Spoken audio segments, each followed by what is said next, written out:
Girl, stop apologizing. Day 29. What if instead you told yourself, I have $1 million in the bank? That's specific. That's an outcome. That's a direction to have. Going to is something in the future. Have is present tense, which means your subconscious starts focusing on how to make that real right now. I don't actually have $1 million in the bank yet, but I'm working on it.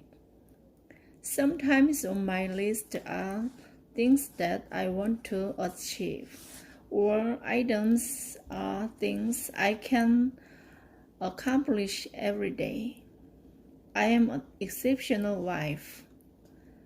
That one is on my list. I write it down every day as a reminder of who I am and who I want to be.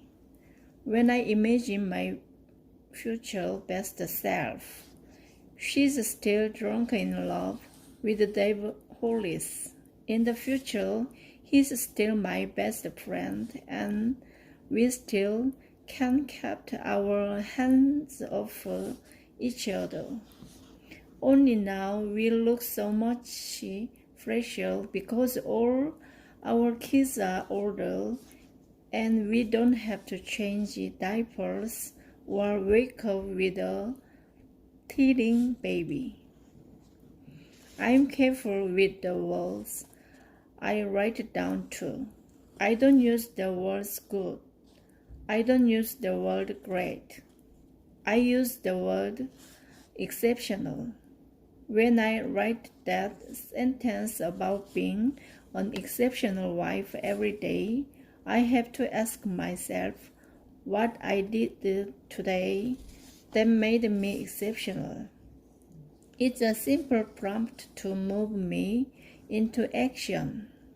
It reminds me to text my husband and tell him how hot he looked in those pants or how much I love him and appreciate him. That wouldn't happen if I didn't have the prompt reminding me who I want to be. Another item on my daily list is kind of obnoxious, but hey, it's my dream list, not yours. I write it down. I only fly first class. If you follow me on social media, you may have some idea of how often I travel for work. It's a lot, you guys, a lot.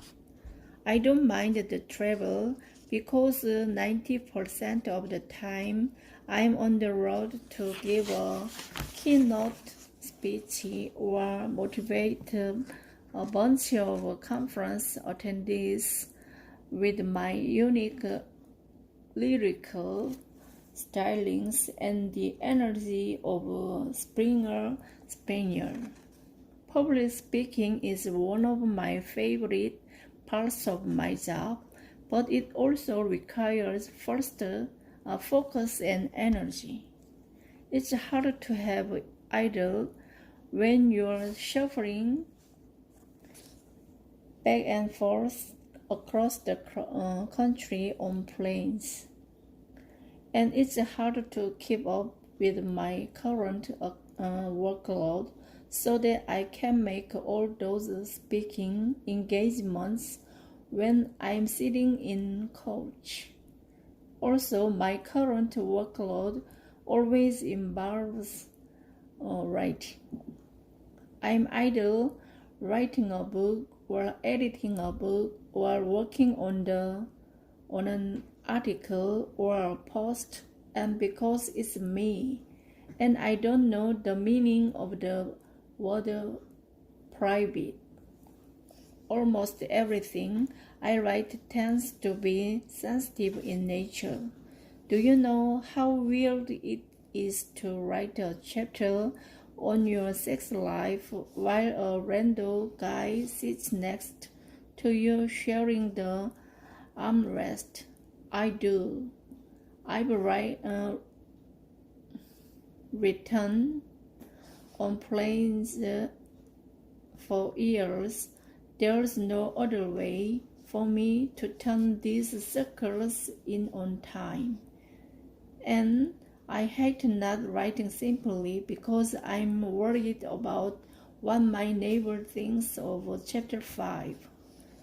That's where this dream comes into play.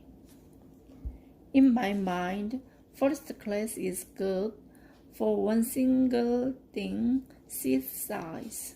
I don't care about their weird entrees. I don't care about the free wine. I don't even care about the ability to get on the plane before everyone else. All I care about is that in first class I can see crisscross applesauce with this computer in my lap. It's so comfortable. It's so far away from the next nearest person. It's the best. I know this because one time years ago, Dave used his miles to upgrade me on a flight. Once I got a taste of the promised land, I couldn't stop dreaming about it. So I wrote the words, I only fly first class every day, for months and months, which means that every day my brain accepted that as truth and helped to make that dream a reality for me. When I first started writing it on my list, we didn't have that kind of money in our travel budget at work, and just because I wanted it to be true didn't make it so. But after writing it down for about 6 months, I had an epiphany so dumb I wanted to punch myself in the face for not thinking of it earlier.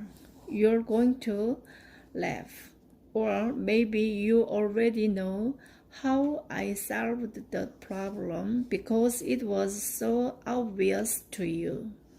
I started flying first class because I told people it was part of my travel requirements, meaning when companies reached out and said, "Hey Rachel, it's the cat's pajamas, and we'd love to have her fire up our sales force. What would it take to get her here?" My assistant would tell them my speaking rate, and right after it, she'd add the line, plus first class travel and accommodations. In the beginning, I was so nervous that people would be annoyed and that I'd miss out on big opportunities or be seen as a diva. But nobody bats an eyelash. First of all, when you've worked to get to a certain place in your career, it's not unusual to recast perks you wouldn't have been given when you first started out. Secondly, brands could either afford it or they couldn't, but nobody got mad or sent the villagers to my house with pitchforks. Now I get to fly in the big seats, and I arrived at each work event feeling good and productive and ready to go. In case you're wondering, I still have that line item on my list. I get to fly first class for work, but I'm not at a place with personal finances where we could do that for our family yet. Every day I'm reminded about where we're headed. Now that you have your 10 dreams identified, I hope you take my advice and write them down every day. It's a great way to remind yourself daily about who you want to be. But in order to get there, you've got to tackle that list with action and focus. The next step is narrowing your focus down to one goal. 10-10-1. 10 years becomes 10 dreams, becomes one goal. Your dream is your idea. It becomes a goal when you actively begin to pursue it.